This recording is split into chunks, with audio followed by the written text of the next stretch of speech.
Certeza. Padre Gonçalo, bem-vindo e obrigado. Muito obrigado. Nós vamos falar, como já vos anunciámos nestes dias, hoje sobre a Lectio Divina, leitura orante da Palavra de Deus, e temos aqui connosco um perito especialista nesta matéria.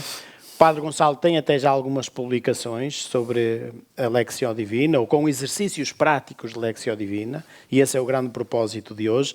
Como é que surgiu, Padre Gonçalo, esse gosto pessoal pela Lectio Divina? Ora bem, se quiser remontar à pré-história, lembro-me muito bem de uma catequista que tive na adolescência, que o senhor já chamou a si, que me despertou imenso o gosto pela leitura bíblica.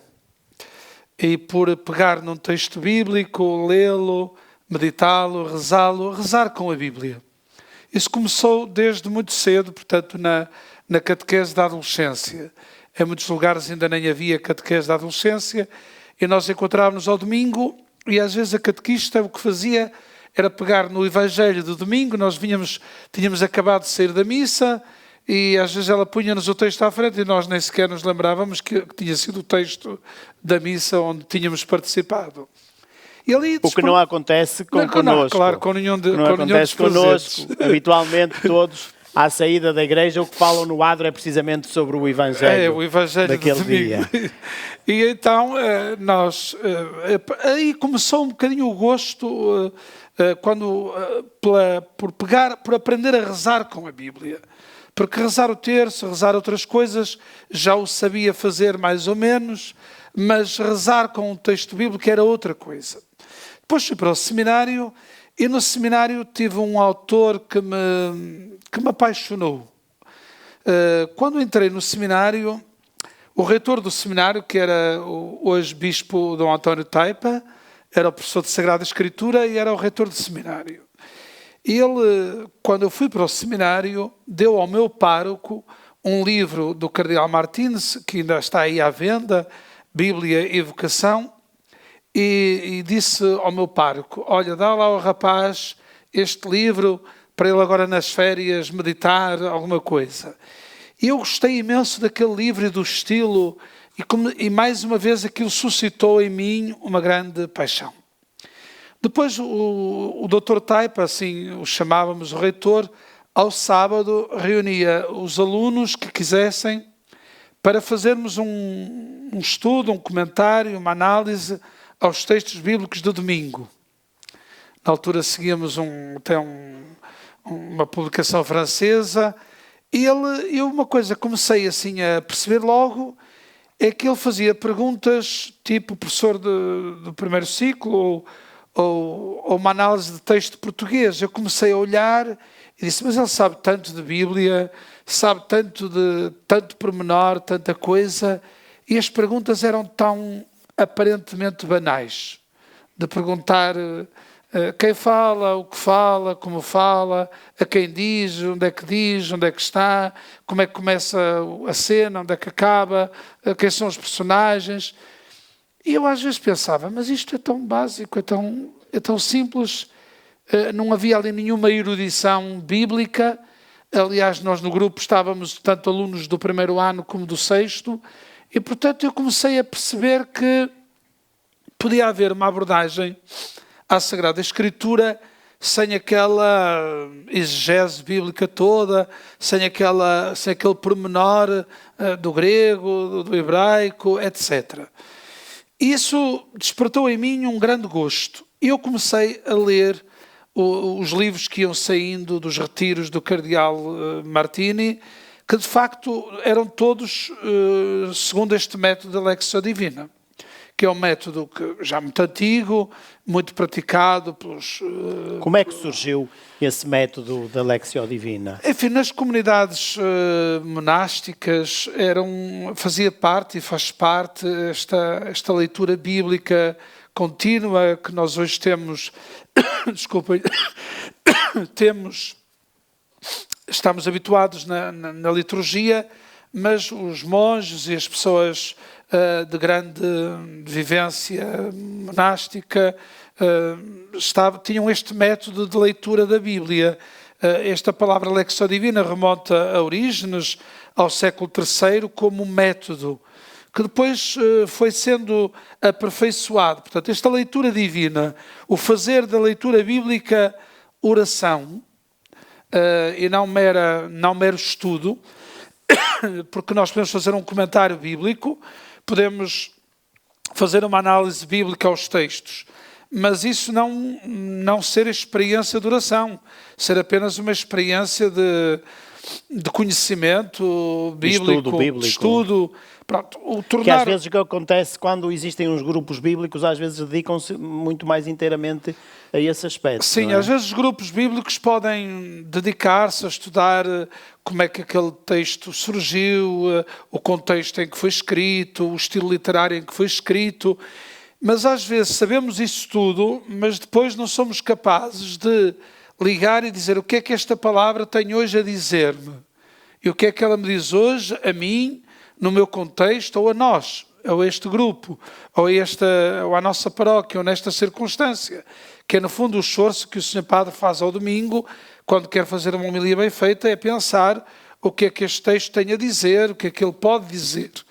Transformá-lo em oração é quando, depois de, enfim, seguindo alguns passos, aquele texto começa a falar-me e começa a mexer com a minha vida, começa a transformar a minha vida, a fazer-me ver a vida de maneira diferente, aquilo que eu sinto, aquilo que eu vivo, aquilo que eu penso, começa a transformar. E, portanto, nós sabemos que houve um autor, do século XII, um monge também, Guigo, que de alguma maneira sistematizou o que nós hoje chamamos o método da Lexio Divina. A Lexio Divina é uma expressão latina que significa leitura divina.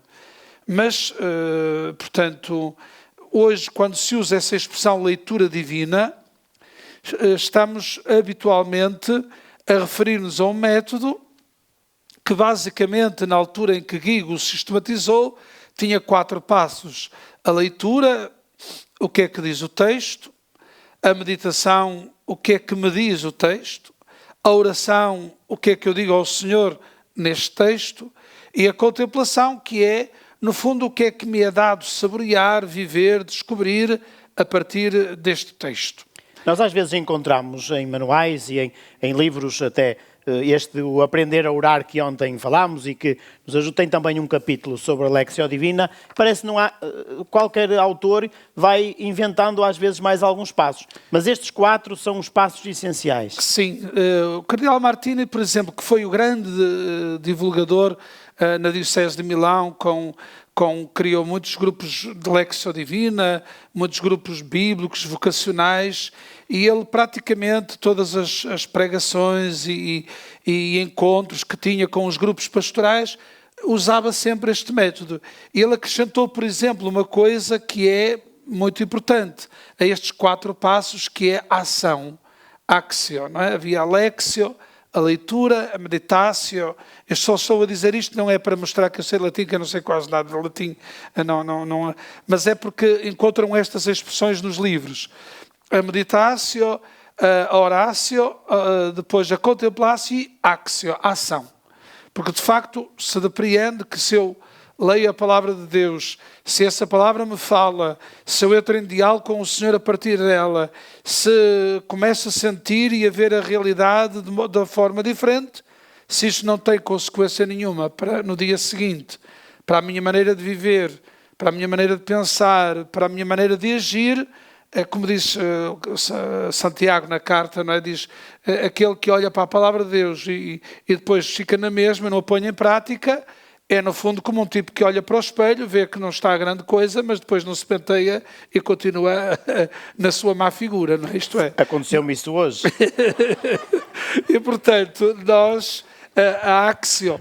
Entretanto, de facto, como tu disseste, há autores que depois vão esmiuçando. Por exemplo, tenho aqui um livrinho que é muito simples e muito prático, já é antigo, mas ainda hoje está acessível nas Paulinas, o que é a Lexio Divina, em que depois, aqui na Contemplatio, no 4º momento, já começam a dividir aqui em discrécio, que é hoje aquilo que o Papa chama muito e nos interpela muito o discernimento. Ali agora está a fazer, que é, eu ouvi esta palavra, eu saboreei esta palavra, mas agora a partir daqui, o que é que me é dado descobrir? O que é que eu começo a perceber?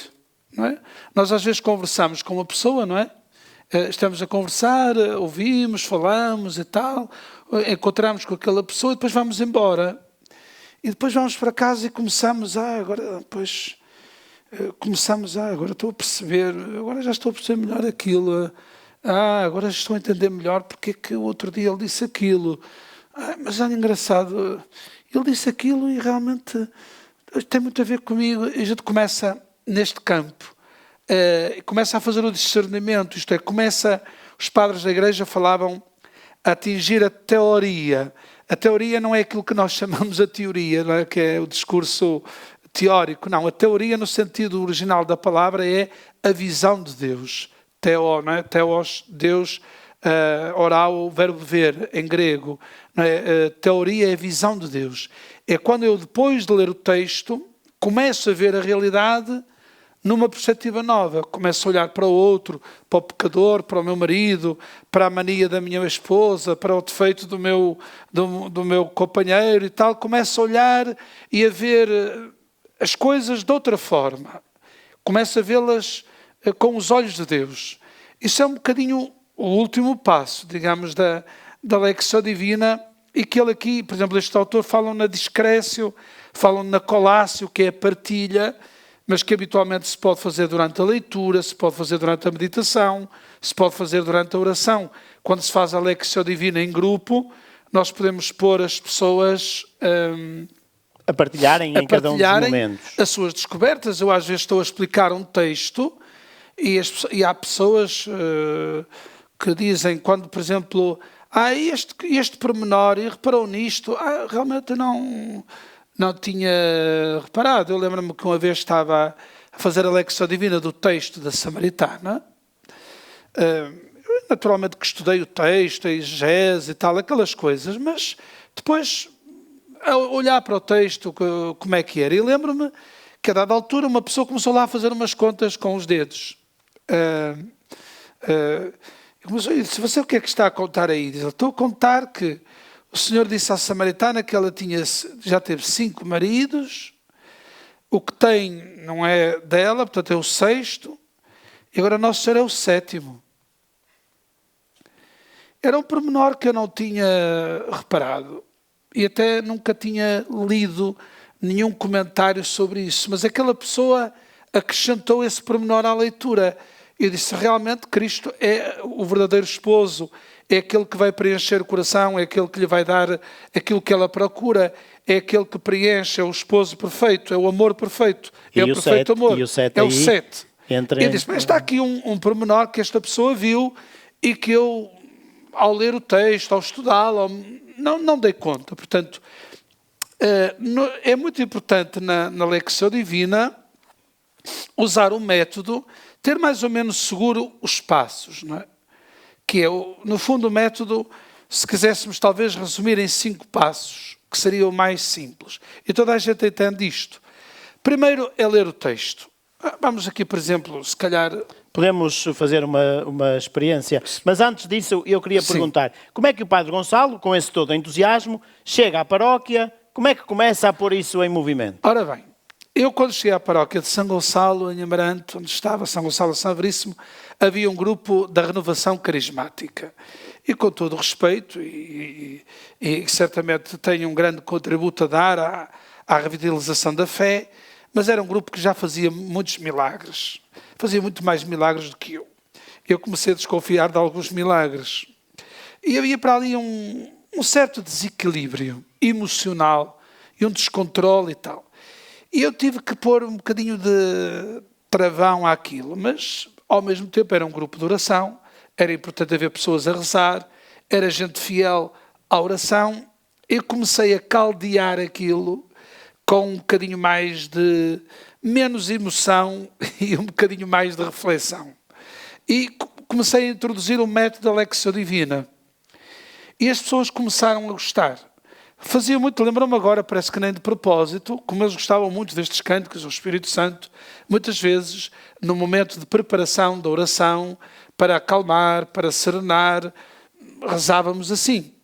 Mas outras vezes também começávamos para criar aquilo que alguns autores chamam a cetáceo. Na Lectio Divina, eu falei nestes passos, mas há um momento zero, se quisermos, que é a cetáceo, que é estacionar.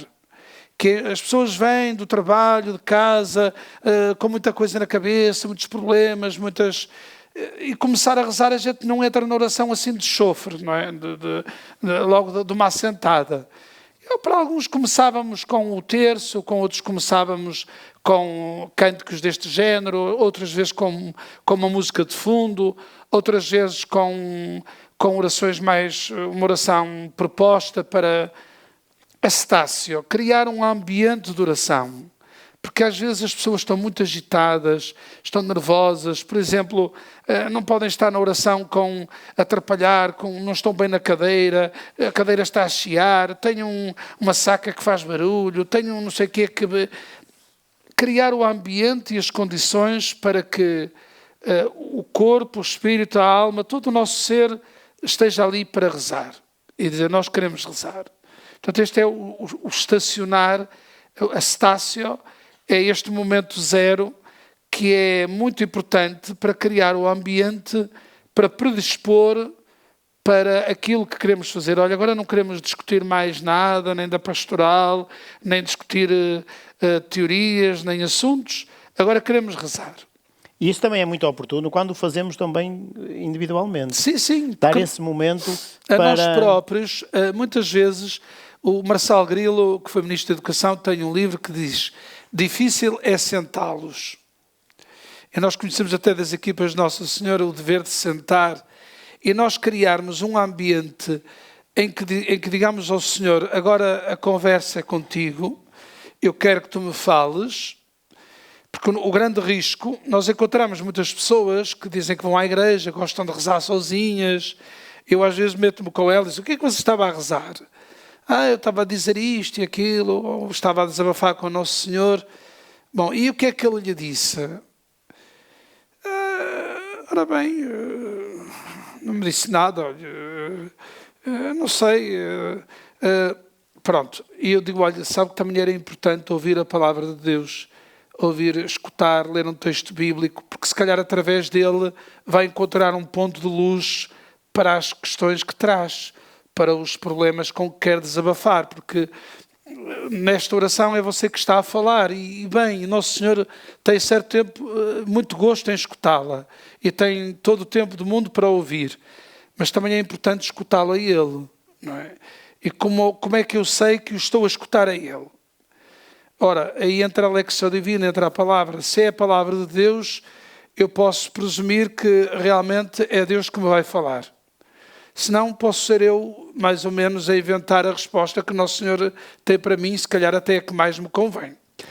Depois desses, nos grupos, essa primeira experiência, ou esse primeiro avanço, existem grupos de Lectio Divina, ou o Padre Gonçalo vai introduzindo nos diversos grupos paroquiais também essa proposta? Eu nunca tive grupos assim específicos de Lectio Divina, mas, por exemplo, quando faço uma reunião de leitores, uso muito, a maior parte da reunião é uma Lectio Divina, às vezes um bocadinho mais breve, porque depois os outros momentos podem ser mais curtinhos, conforme...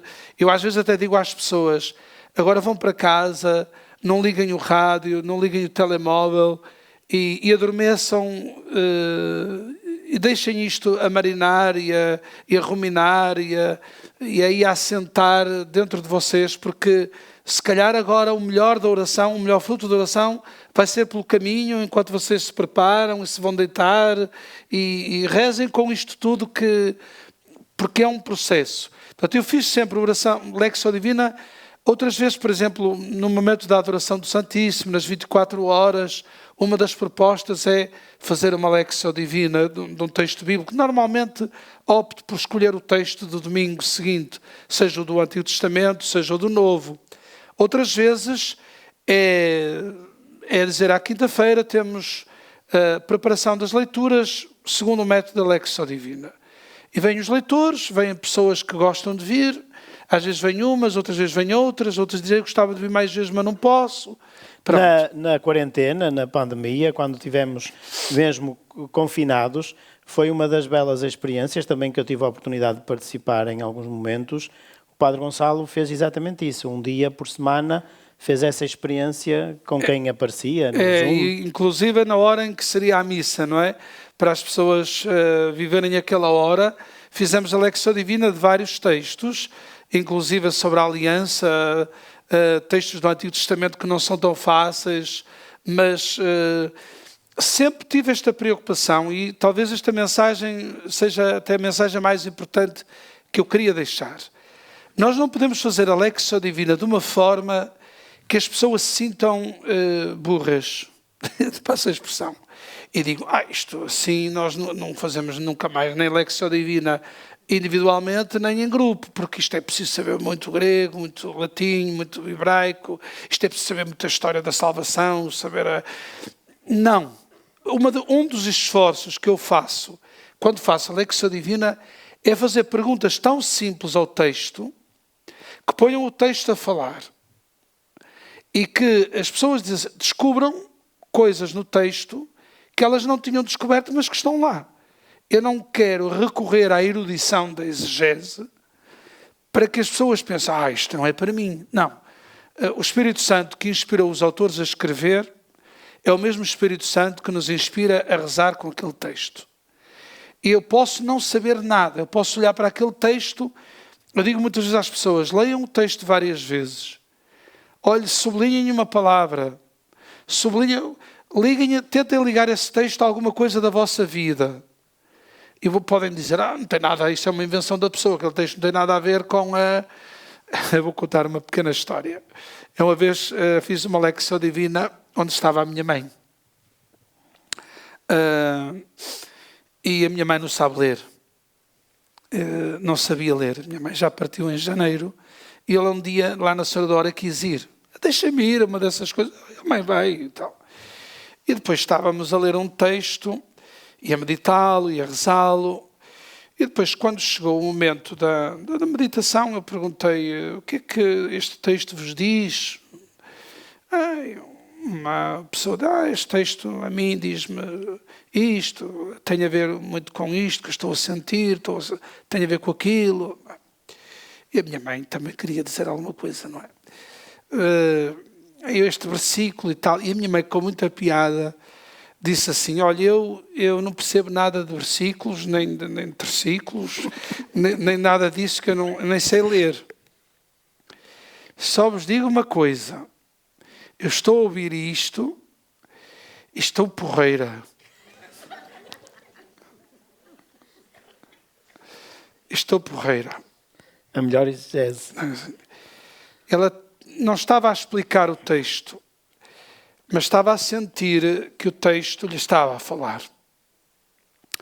Eu uma vez estava a fazer a Lectio Divina daquele texto que vocês conhecem, dos que vêm a horas diferentes e no fim recebem o mesmo, não é? Pronto, nós temos muitas leituras desse texto, explicamos e tal, mas lembro-me de uma senhora que estava lá, muito simples, que não foi lá pela ideia do chamamento nas várias horas, nem lá foi pela ideia da gratuidade, destas coisas todas que a gente... Do habitual que é... E a senhora disse assim, olha, senhor padre, sabe porque é isto? Tudo por causa do dinheirinho.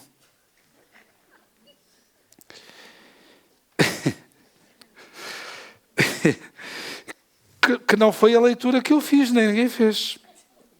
Tudo por causa do dinheirinho. E eu então disse, diga lá, Dona Margarida, olha, na minha casa vai um inferno. A viúva. Eu resolvi fazer as partilhas.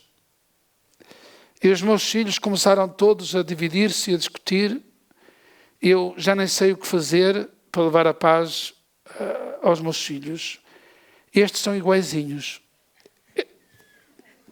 Portanto, aquela mulher fez uma verdadeira Lectio Divina.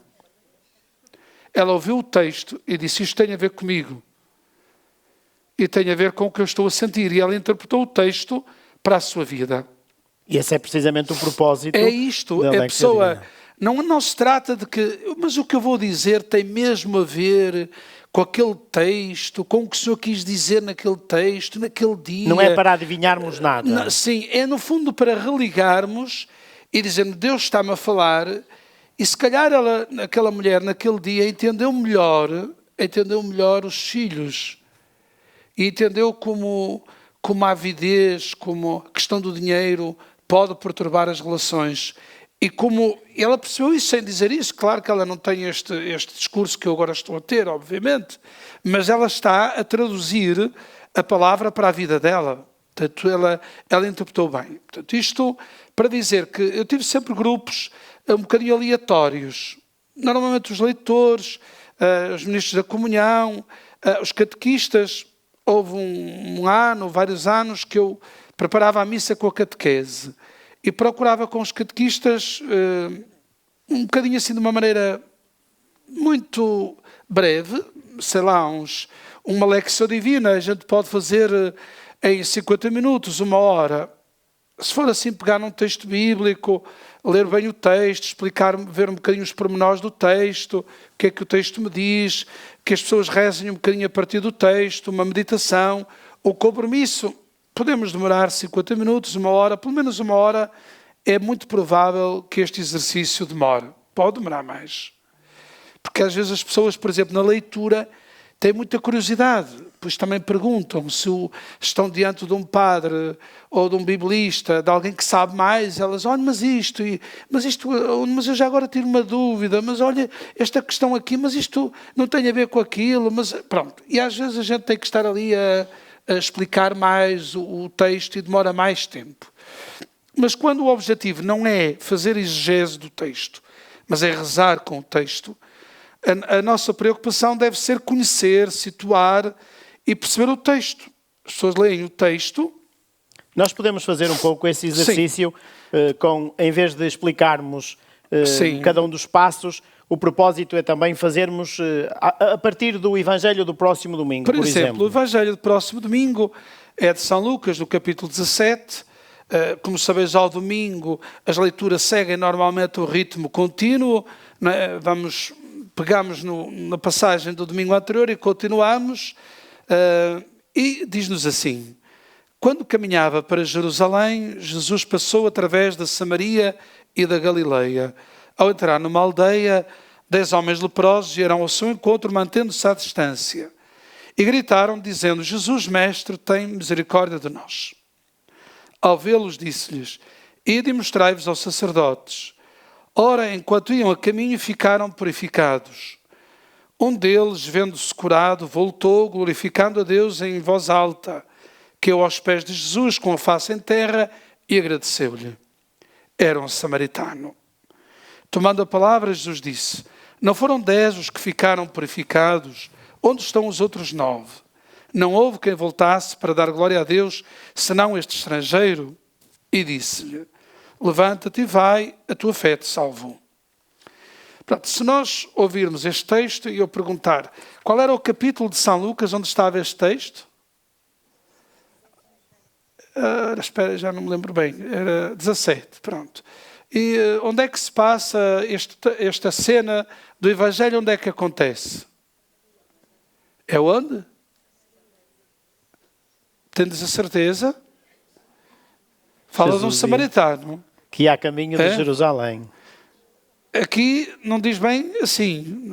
Aqui diz: Jesus, quando caminhava para Jerusalém, Jesus passou através da Samaria e da Galileia. Reparei, dá a impressão até que a Samaria foi de fugida, não é? Porque sabemos que os judeus evitavam, era como ir do Porto para Coimbra, e não para Lisboa e não passar por Coimbra e por Viseu, porque havia ali um diferente, já sabemos, não é? Isso, por exemplo, é uma coisa que se pode explicar na Lectio Divina. Não é? Mas começamos logo aqui com dúvidas, não é? Tendes a ideia de qual é a palavra que se repete mais vezes neste Evangelho? Não é fácil. Deve ser o ponto final. Claro que vocês não têm o texto à frente. Mas Essa era outra pergunta. É conveniente que os participantes no grupo levem um texto ou tenham acesso ao texto? é muito conveniente que tenham a Bíblia com eles. Eventualmente, se não tiverem a Bíblia, tenham a cópia do texto. Ter a Bíblia tem a vantagem de que permite ver o que é que está antes e o que é que vem depois.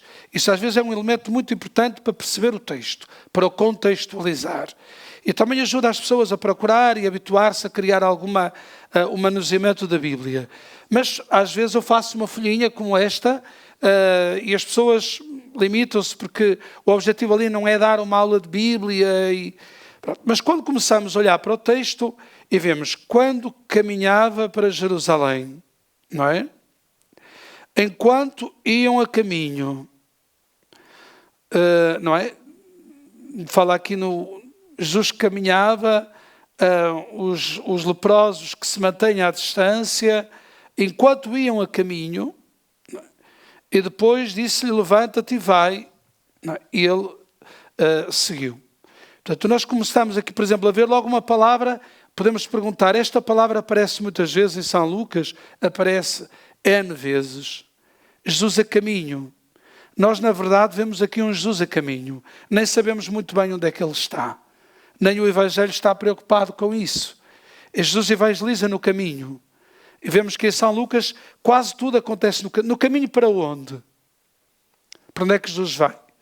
Vai assim à toa? Para onde é que Jesus ia?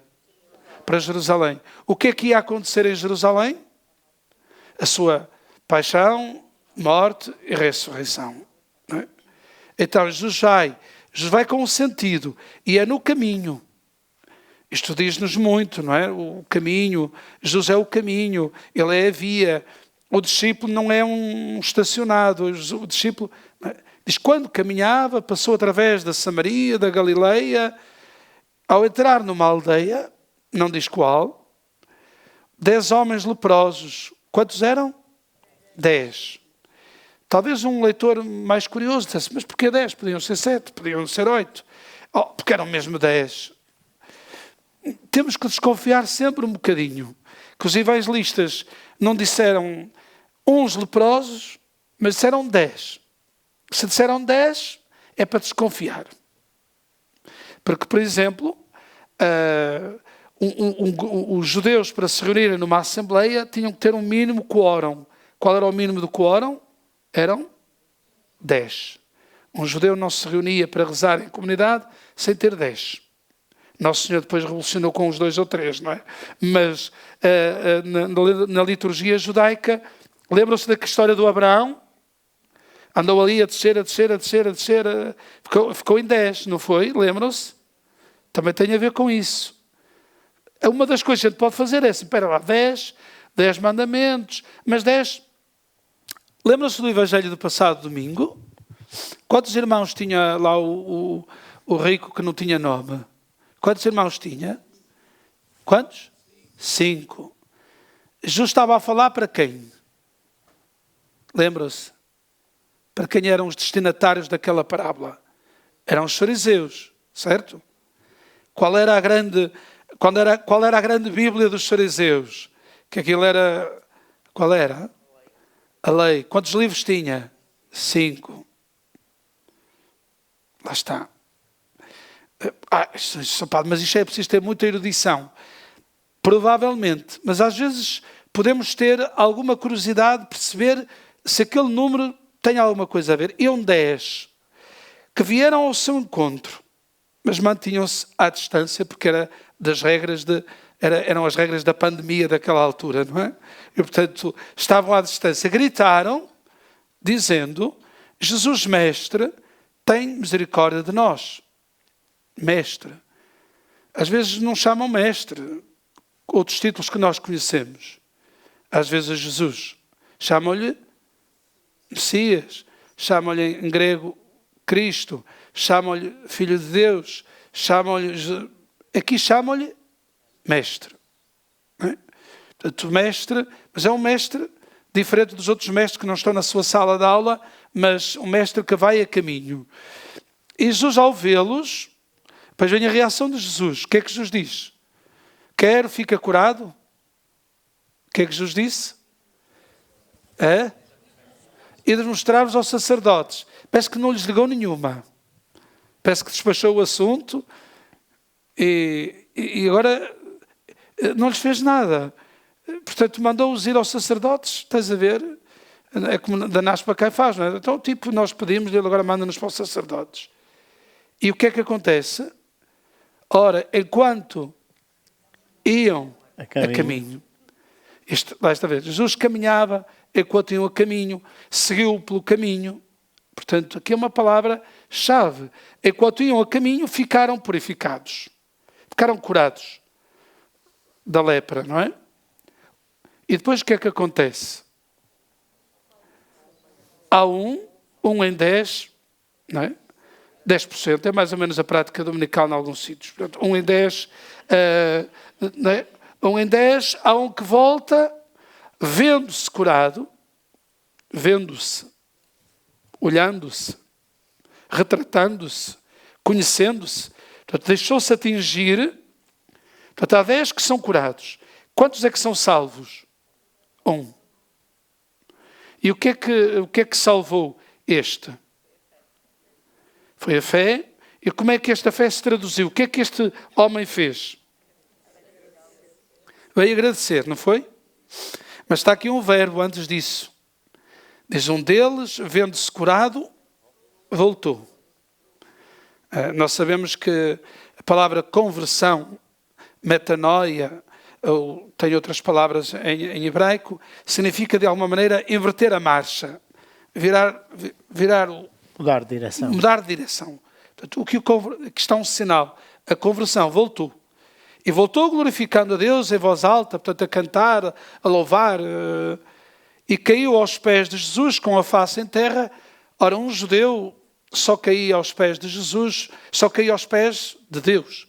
Um judeu só adorava a Deus, só se ajoelhava diante de Deus. Ao ajoelhar-se, ele, como é que lhe chamaram em cima? Mestre. Este homem, ao ajoelhar-se, está a reconhecer Jesus apenas como mestre? Não.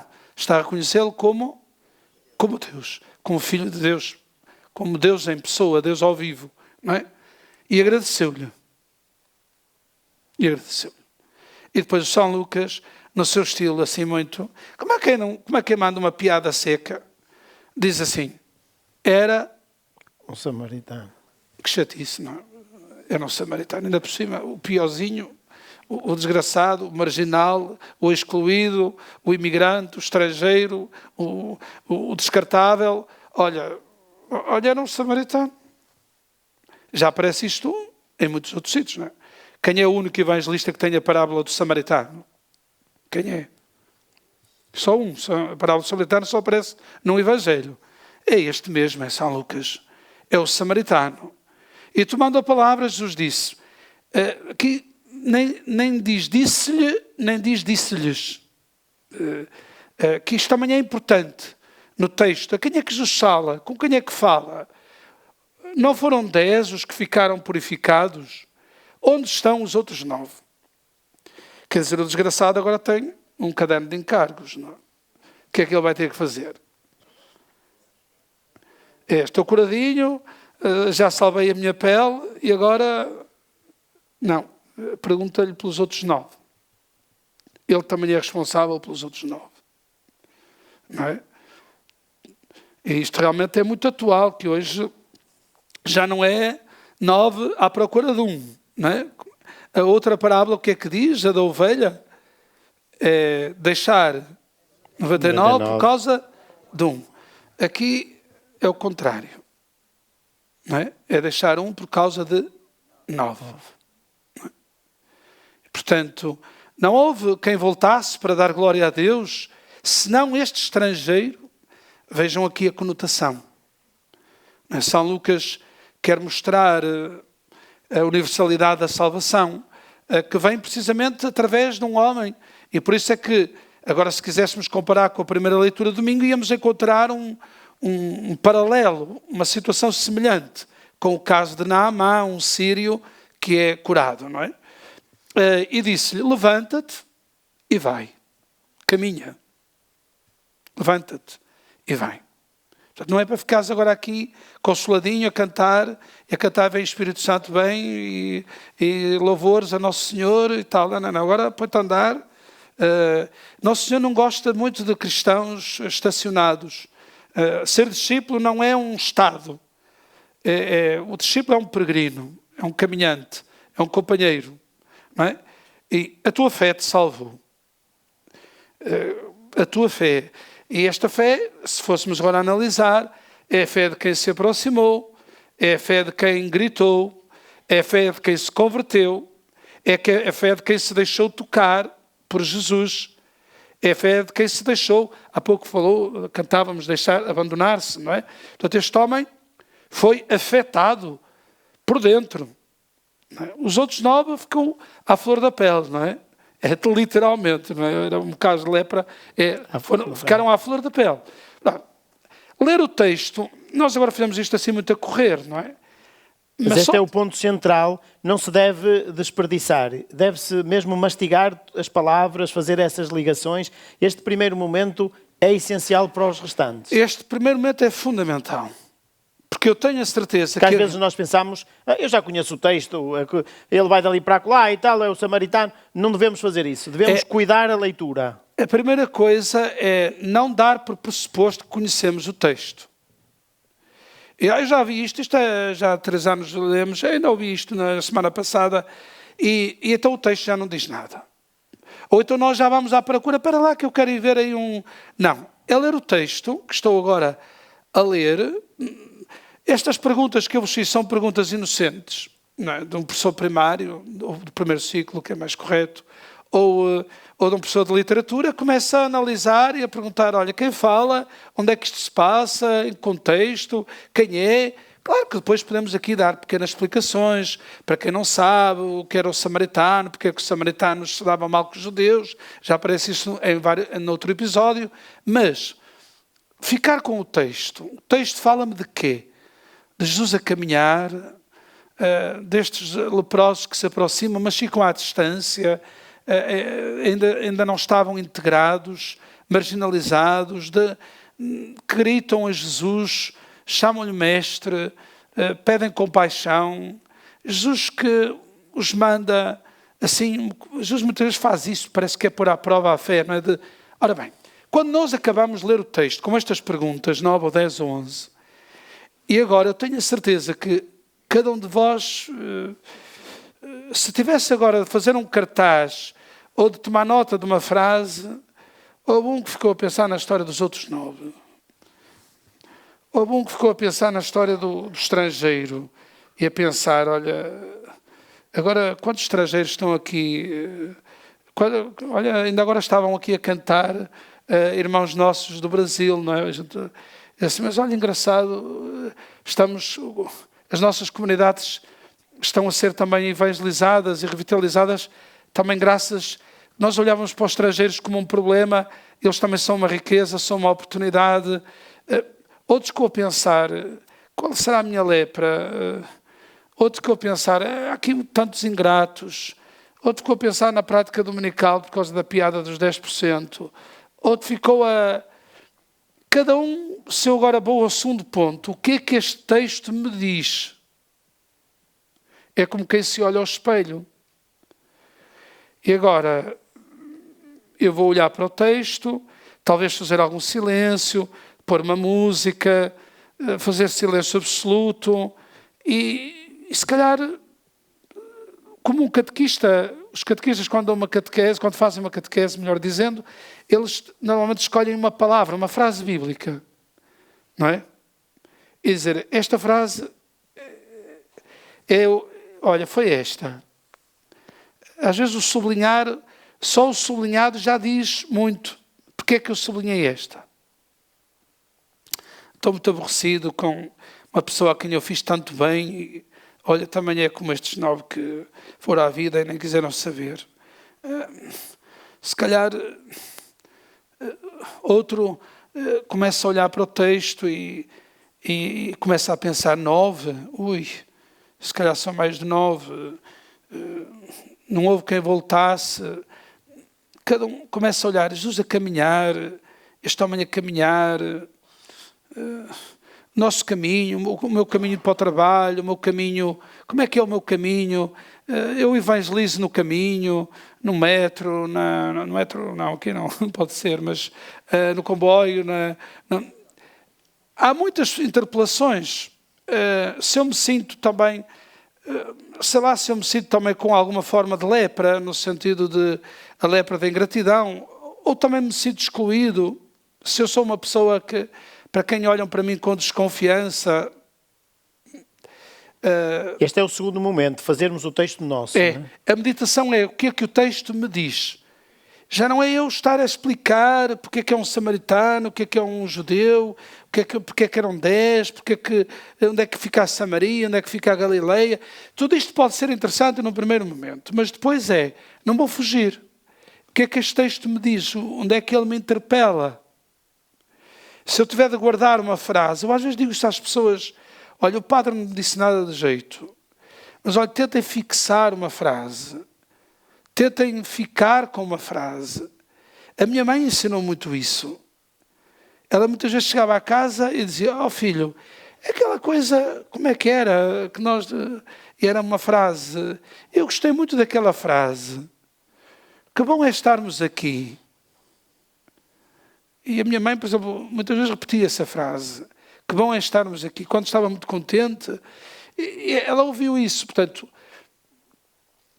a meditação é eu começar a ligar isto com a minha vida, com a minha história, com os meus problemas, da minha família, do meu grupo, da minha escola, da minha empresa, pessoais, interpessoais.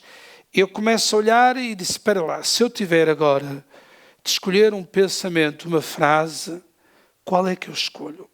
Isto também é um método, porque às vezes há pessoas que não conseguem falar nos grupos da Lectio Divina. Ficam tão emocionados que não conseguem falar. Outros ficam mudos, não conseguem, têm medo de dizer asneiras. E o método para pôr as pessoas a participar é dizer, às vezes no final da leitura, dizer, então cada um vai dizer em voz alta a frase que mais gostou, ou que melhor ou que mais lhe tocou, ou que mais o sensibilizou. E a pessoa vai dizer esta, aquela, e vemos que, ou às vezes também notamos que o grupo vai muito por uma frase.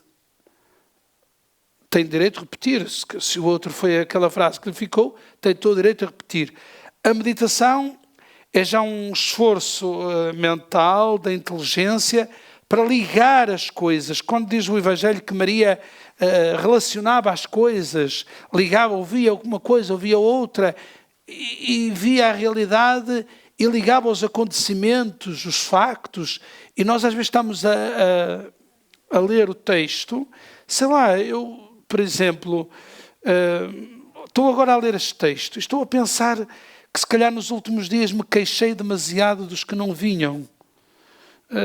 Já tiveste, e depois bem poucos, e depois e se calhar esta queixa que eu estou a fazer a Nosso Senhor converte-se num mandato. Olha, e tu tens que sair, vai à procura, pergunta, pôr-se a caminho. Fazer caminhos, sai. E aí entra já então a oração, não é? Ao fim e ao cabo. O terceiro momento é, mas eu sinto-me um leproso no meio disto, ou eu sinto-me um samaritano, ou eu sinto-me... Normalmente a nossa tentação é querer nos converter num personagem. Eu sou como Pedro, pecador. Até porque fica bem dizer isto, não é? Eu sou como este estafermo, eu sou um ingrato, Nosso Senhor. Mas uma coisa mais importante é também identificar-se com Jesus. Converter o nosso coração a Jesus. Eu posso ficar só a olhar aqui para o samaritano, a olhar só para os outros 9, mas também posso olhar para Jesus e dizer, este Jesus que se aproximou, que curou e que nem esteve ali, que não se apegou à pessoa, não esteve ali a viver dos rendimentos, despachou e mandou mas seguir o caminho. A oração muitas vezes é oferecida pelo texto. Por exemplo, este texto tem uma oração. Se eu chego ao momento de oração, agora o que é que eu digo ao Senhor? Por acaso este texto oferece logo uma oração. Jesus, Mestre, tem misericórdia de nós. E podemos repetir esta frase, mas outro pode dizer, olha, este texto fala tanto da gratidão. Oh, Senhor, eu te louvo por este encontro, eu te agradeço esta oportunidade. Olha, eu te agradeço aqueles que hoje pusestes no meu caminho. E pode ser que um vá numa linha de uma oração de ação de graças. Outro sente-se frágil e pode ir numa oração de súplica. A oração deve ser espontânea. Às vezes o orientador, em alguns textos, não emerge assim tão espontaneamente uma oração como neste. E o orientador também pode escolher um salmo, até o salmo do domingo, porque o salmo já é a resposta que Deus espera de mim. Não é Deus, é a palavra de Deus, mas é a palavra que Deus espera ouvir de mim. E, portanto, às vezes rezar um salmo, uma oração, hoje é dia de São Francisco, concluir com uma oração do santo do dia, propor uma oração. Também é uma forma de desbloquear para que depois a pessoa também possa fazer ela mesma a sua própria oração. Isso também acontece. A gente reza uma oração, propõe uma oração, quem está a orientar o grupo propõe uma oração, mas depois, por exemplo, começa, às vezes digo, a nossa oração podia ser hoje, Pai, eu te agradeço, e cada um pode apresentar um motivo de louvor. E respeitar também as pessoas que não são capazes de traduzir isso. Há sempre gente nos grupos que não consegue, por razões várias. Não se trata de obrigar ninguém a partilhar. Nunca obrigar, esteja de livre, espancado à vontade, vais... Espancada. Não, deixar que a pessoa... Depois, o último momento da oração pode ser um cântico, um refrão que se repete. Às vezes ter um refrão que e como fizeram aqui, não é? Ter uma música de fundo que cria ambiente e uma prece que se vai duplicando, triplicando. E não tem mal, a oração repetitiva é uma oração com muita sabedoria, como sabemos na história da Igreja e dos místicos. Não tem mal que as pessoas rezem muitas vezes a mesma prece. Depois da contemplação, eu costumo dizer, normalmente nos grupos não há contemplação. Eu às vezes costumo dizer que é o trabalho de casa. É a oração que eles fazem até adormecer. Que é de alguma maneira começar a saborear. A gente às vezes vai a um jantar, não é? vai comer, gostou e ficou feliz, conversou, depois vem pelo caminho a pensar naquilo tudo, não é? Eu gostei tanto de ver aquela pessoa, foi tão bonito, a comida que estava boa, aquilo é que soube bem, caramba, há tanto tempo, eu venho com aquilo e começo olha agora, e aquela pessoa está tão diferente e tal, se calhar devia dar mais atenção àquela pessoa, foi tão importante ter falado com ela, e como a gente começa a ver as coisas noutro patamar. E a contemplação é criar templo, é criar um espaço em que de alguma maneira começamos a discernir, a concretizar, a ver. Às vezes as pessoas dizem, padre, sabe que depois da oração eu fui para casa e aquilo andou ali com uma pulga no ouvido, comecei a pensar nisto e olha, até tornou-se muito mais claro para mim, eu tinha que decidir uma coisa e aquela palavra foi o foco, foi a luz. Isto também acontece nas homilias, nos textos e tal, mas na Lectio Divina, quando a gente tenta realmente que a palavra nos fale, quando nós falamos ao Senhor, depois vem um tempo que é um tempo diferente. E propor, às vezes no final, propor a cada pessoa, podemos propor uma ação comum. Mas também cada pessoa, se aquela pessoa, por exemplo, descobriu que não costuma dizer obrigado à esposa, o texto também fala da gratidão. Imaginem que o grupo insistiu muito nisto na gratidão. Dizer obrigado, como o Papa diz. Mas eu realmente esta semana já disse obrigado, eu sou fácil a dizer obrigado ou é uma palavra que me custa? Então a axio, a ação, para mim pode ser dizer mais vezes obrigado esta semana. Dizer obrigado porque a comida está boa, obrigado porque me deste boleia, olha, muito obrigado por ter estado atento à minha vida, obrigado por esperares, obrigado por, em vez de dizer desculpa porque demorei muito tempo, dizer, olha, obrigado porque esperaste. E, portanto, a ação. Isto é, não convém que a pessoa caia na tentação de dizer, eu é que gostei disto. Então o que é que o Sr. Padre, isto foi muito lindo. Mas olha, e agora? Agora, pronto. Voltamos para a semana. Voltamos à vaca fria e para a semana lá veremos, não é? Não, é importante concretizar. E eu muitas vezes na Lexio Divina digo assim, as pessoas não têm que me dizer. Não é? Porque se a pessoa descobriu que naquela semana... Sim, pode ser algo íntimo, mas isso é que transforma, não é? Sim. Isso pode ser algo que seja íntimo, que não é até agradável partilhar, mas que possa ser esse o ponto de transformação. Sim, eu às vezes digo às pessoas, agora vamos ficar um bocadinho, cada um até pode escrever aí, para não se esquecer. Tentem concretizar num gesto, numa atitude, num compromisso, numa coisa muito simples. Não inventem um cardápio, um caderno de encargos que demora um ano a construir. Não. Uma coisinha muito simples. E procure concretizar, porque nós temos dificuldade nisso. Como temos muita dificuldade em aplicar à nossa vida.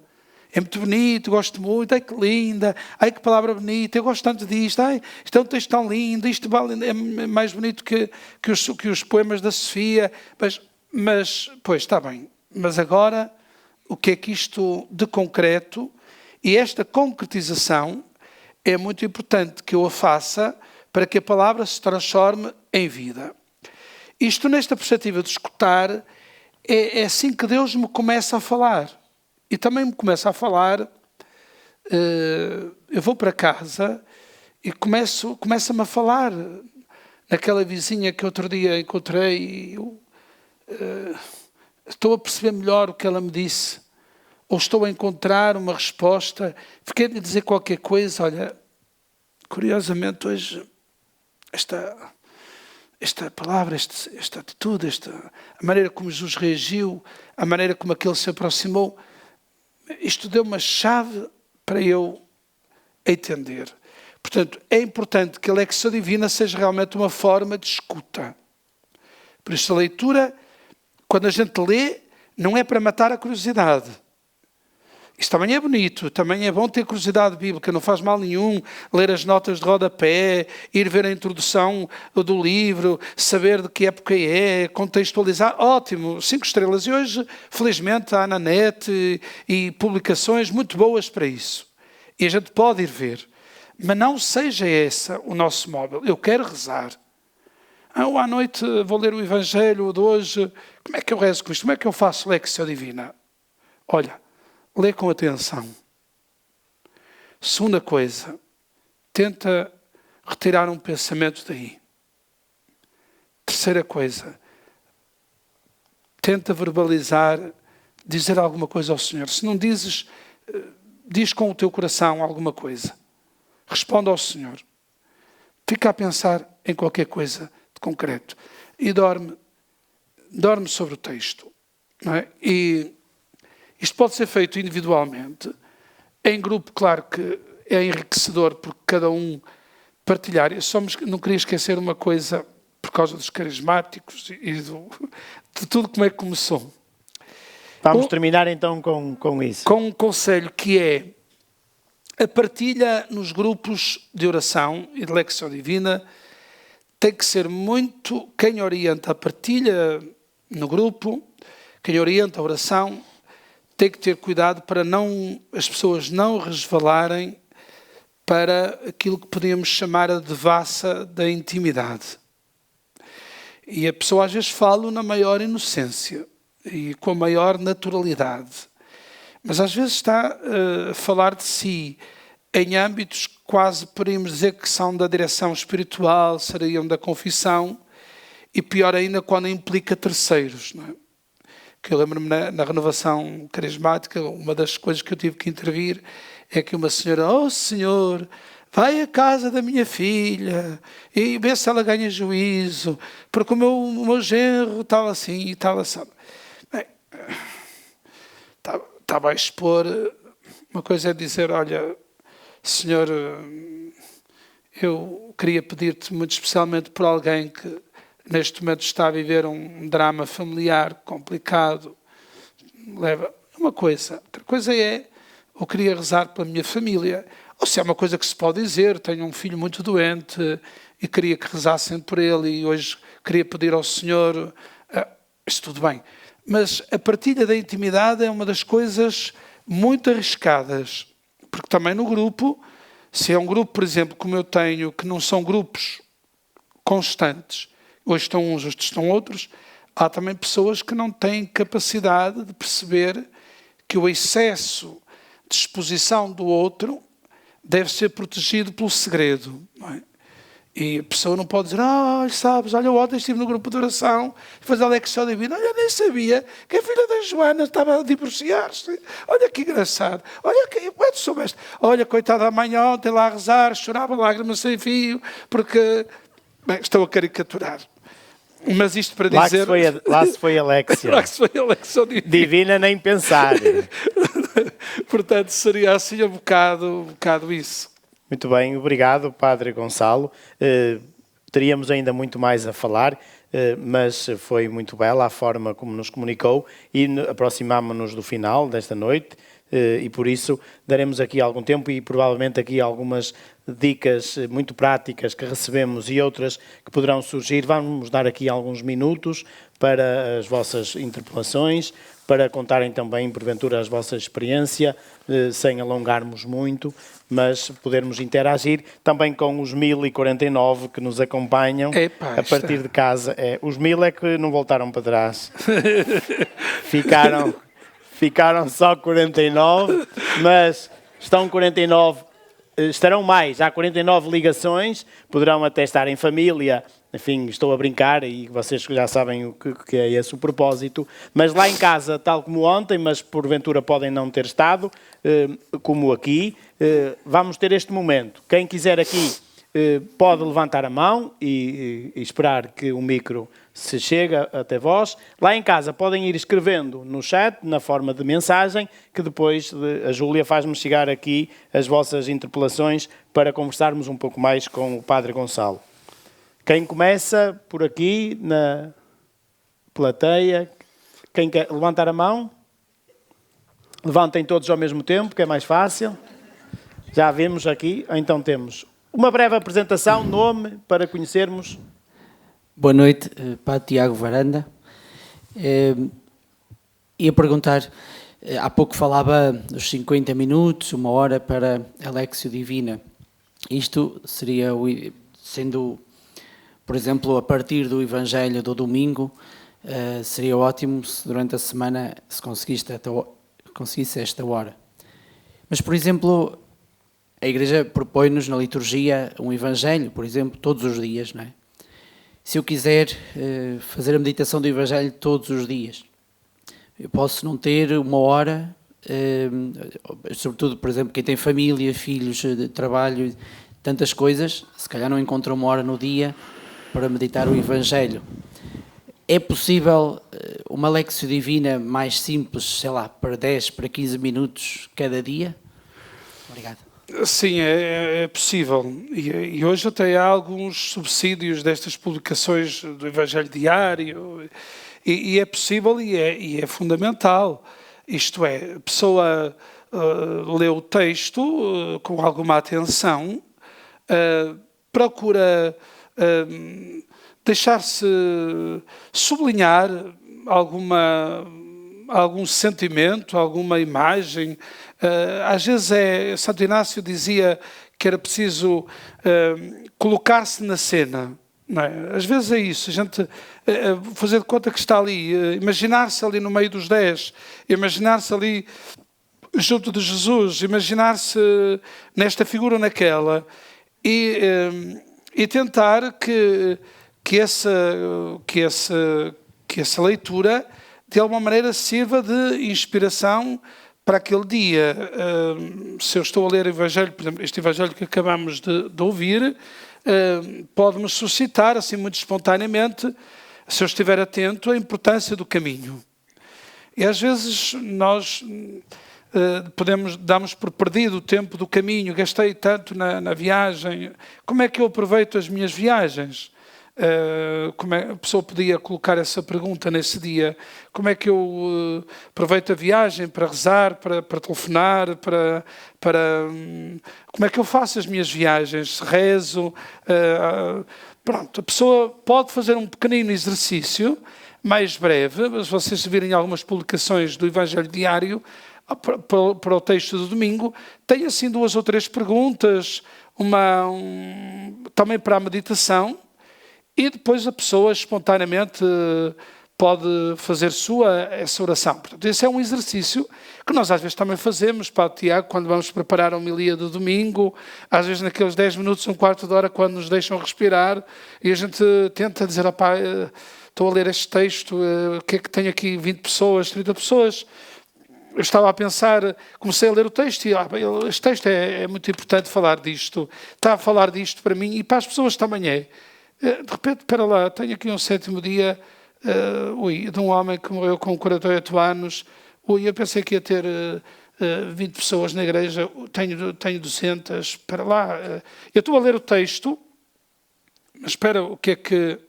Hoje é dia de São Francisco, tenho uma missa de 7º dia, está tanta gente por causa do 7º dia. Eu estava a pensar a falar do cuidado da criação, escuta a voz da criação. Espera, não seria melhor falar da irmã morte e da maneira como o São Francisco olhava para a morte? Isto é, a Assembleia que eu apanhei obrigou-me a ler no texto outra coisa. E, portanto, a pessoa que lê o texto, leu sempre no seu contexto próprio. É importante que ela tenha aquela predisposição para se deixar tocar. Quando muitas vezes não sabe o que fazer com o texto, eu costumo dizer: olha, tente fixar uma frase, uma ideia e deixe isso andar a roer, como quando a gente ouve um cântico, não é? E gosta dele, depois anda sempre a cantarolar aquilo, não é? E às vezes digo: olha, leve essa frase para o dia, deixe que essa frase faça caminho dentro de si, que a palavra faça um caminho. Portanto, é um método muito mais simples. Agora, a estrutura da Lectio Divina, o que é que o texto diz? O que é que ele me diz? O que é que eu digo ao Senhor? E o que é que me é dado viver a partir daqui? São questões muito simples que eu posso fazer sem grande erudição e que me podem ajudar a viver o dia. Muito bem, obrigado. De lá de casa dizem que estas sessões estão a ser muito porreiras, estão a ser uns encontros porreiros, estou-me a sentir muito porreira, mas há alguém que pergunta: mas é necessário, nestes grupos, é necessário ter alguém, um padre, alguém formado em teologia, ou alguém que tenha uma formação bíblica, ou pode ser feito por qualquer pessoa? Olha, eu tenho um irmão que está em Angola e que é um verdadeiro missionário e faz o anúncio da palavra, as celebrações da palavra ao domingo. Ele tem o 9º ano, ele nunca estudou nada de Bíblia, nunca fez nenhum curso em lugar nenhum, e tenta ler, estudar um bocadinho, vai ver as minhas homilias todas, e depois tenta olhar para aquelas pessoas, e ele às vezes até pelo WhatsApp me pergunta: olha, eu vou estar com um grupo assim, o que é que tu me dizes, o que é que tu achas mais importante da leitura? Olha, eu não percebi isto, a leitura de domingo, tenho medo que eles me perguntem isto. Pronto. E a atitude, eu acho que, obviamente, que a pessoa que vai orientar o grupo, convém que ela se prepare um bocadinho mais. Leia algum comentário, estuda um bocadinho o texto, num outro pormenor, uma nota de rodapé, pronto. Mas não tem necessariamente que ser não tem que formação. ser um perito, não. Eu, várias vezes, quando estava nas outras paróquias em Amarante, os grupos, às vezes eu não ia, muitas vezes não ia, eles ficavam com o texto, às vezes eu mandava as questões, uma outra vez, olha, 2 ou 3 questões para a leitura, 2 ou 3 questões para a meditação, sugestão de oração, pronto. E as pessoas são capazes de o fazer. Portanto, não é necessário. Agora, é evidente que, se querem formar, por exemplo, um grupo, pode ser interessante, durante 4 ou 5 encontros, terem um orientador com mais prática. Eu próprio já fiz isso, em algumas paróquias, que foi o que deu origem a este livro. Nós, na Vigararia de Amarante, onde eu estive em primeiro lugar, organizamos, na altura com o Dom Gilberto, 5 encontros de Lectio Divina, e que depois as pessoas ganham algum traquejo. E também há hoje, esqueci-me de dizer, há uma página, leccionautas.com, que tem já muito isso também em português. Se procurarem na internet Lectio Divina, vão ver que há muitos subsídios práticos até para as leituras do domingo, sobretudo quem quiser seguir mais leituras do domingo. Quem orienta pode preparar-se um bocadinho mais que os outros, mas também pode combinar, olha, vamos encontrar-nos, cada um vai fazer uma partilha do que é que descobriu deste texto na Lectio, pronto, e pode ser uma forma de começar e ir por aí adiante. E depois, o mais importante é que o Espírito diz na oração, e nos diz a cada um, não é se aquilo faz parte do magistério da Igreja, se é rigoroso do ponto de vista doutrinal, se é... Não, é aquilo... Deixar-se tocar pela palavra, palavra, e que ela chega à nossa vida e, como disse, dei aqui 2 ou 3 exemplos, pode dizer uma coisa completamente diversa. Há aqui uma mão no ar, cá mais ao fundo.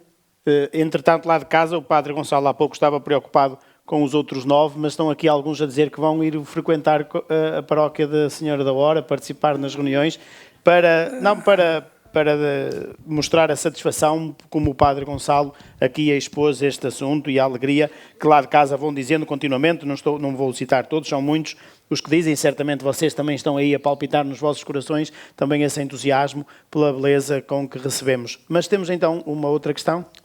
Boa noite, Padre. Meu nome é Harrison e eu gostaria de um conselho. Qual o conselho que o senhor me daria na Lectio Divina para que eu não possa buscar na leitura aquilo que dentro de mim eu já tenho uma predisposição a querer ouvir? Pois, é uma pergunta muito interessante e agradeço-lhe muito. A primeira é, realmente, nós sabemos que podemos transformar o pão em pedras. Isto também acontece muito aos padres. Isto eu vou confessar o meu pecado, não é? Epá, está aqui os padres mesmo, do Porto. Do Porto, dos Braga não. Do Porto.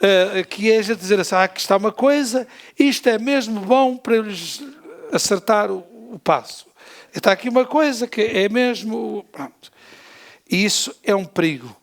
É um perigo. É uma manipulação da palavra. Eu já estou a escolher, e é por isso que uma coisa importante talvez é eu não escolher o texto para a Lectio Divina. Se vou seguir o texto que a liturgia do dia ou do domingo me propõe, dá-me uma grande liberdade. Eu já não vou, isto já ajuda. Porque se eu vou escolher todos os textos onde a mulher aparece na mão de baixo para justificar o machismo com a minha esposa, está tudo estragado, não é? E, portanto, eu já estou ali enviesado. Tem que haver uma grande liberdade. E por isso mesmo, quando se faz a leitura... E cada pessoa vai também dando o seu contributo quanto à leitura e, sobretudo, na meditação, o ser em grupo ajuda a que quem está a orientar não manipule os ouvintes. Porque se eu quisesse pegar no texto e só quero que as pessoas percebam daqui que é importante ser agradecido e que é importante agradecer. Pronto, mas se eu li o texto e chamámos a atenção para a palavra caminho, para a palavra distância, para a palavra lepra, para Jesus, os títulos de Jesus, para isto, eu abri um leque de perspectivas em que a gratidão não vai ser o único tema, não vai ser a única sugestão, a única provocação do texto. E, portanto, o que eu sugiro para a pessoa é que a pessoa não seja a primeira a falar. Às vezes temos a tentação. O que é que me diz o texto? E ninguém fala e o orientador diz, eu por acaso, este texto a mim diz-me, tem muito a ver com com esta situação que estamos a viver aqui na paróquia, porque eu, ao ler isto e tal, e depois a seguir todos vão dizer o mesmo. Realmente é verdade, eu também tinha pensado, eu nem tinha pensado, mas é isso mesmo. Então, não, mas vamos lá ver.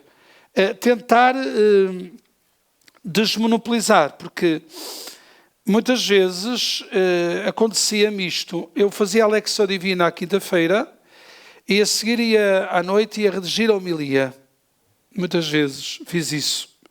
Ia redigir a homilia. E eu, por exemplo, quando preparei a Lexio Divina já tinha uma ideia para a homilia. Mas depois reparei que, curiosamente, as pessoas não se focaram nada onde eu me foquei.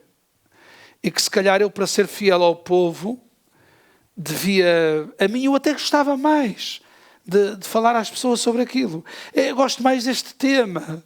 Eu gostava, acho que era... Mas depois vou perceber que as pessoas precisam mais... Eu às vezes pergunto, muitas vezes na Lexio Divina também perguntavam, então vocês domingo, se tivessem de comunicar às pessoas, partilhar com as pessoas esta palavra, o que é que vocês achavam que era mais importante dizer? E fico muitas vezes surpreendido, porque de facto são coisas que eu não me pareciam nada prioritárias. A mim parecia-me que toda a gente achava que ia ser aquele tema, aquele foco, e não é. Portanto, essa tentativa, quanto mais nós fizermos grupo, para responder à pergunta, e quanto mais deixarmos o grupo participar, mais nos libertamos da tentação de manipularmos o texto em função do que temos na cabeça, da nossa ideologia, não é? Estamos a terminar. Alguém perguntou o livro. Este livro, pelo que sei, não está já disponível à venda. Não está, mas eu posso fornecer o PDF do livro. Posso colocar online, posso partilhar. Favor, porque há pessoas a perguntar a partir de casa onde é que está disponível o livro. Também no site da paróquia, muitas vezes, eu tenho lá no site recursos. Senhora da Hora. E tem lá um sítio onde tem Lexio Divina, onde há... Eu às vezes também, quando anexo a homilia, em anexos, quando tenho a Lexio Divina, também coloco lá um esquema. Se ajudar... Visitem senhoradahora.pt, a paróquia de senhoradahora.pt, podem e encontrarão visitar lá que não pagam nada. Muitos recursos. É de graça. Agradecemos ao Padre Gonçalo com uma salva de palmas pela Muito obrigado. brilhante partilha que fez connosco.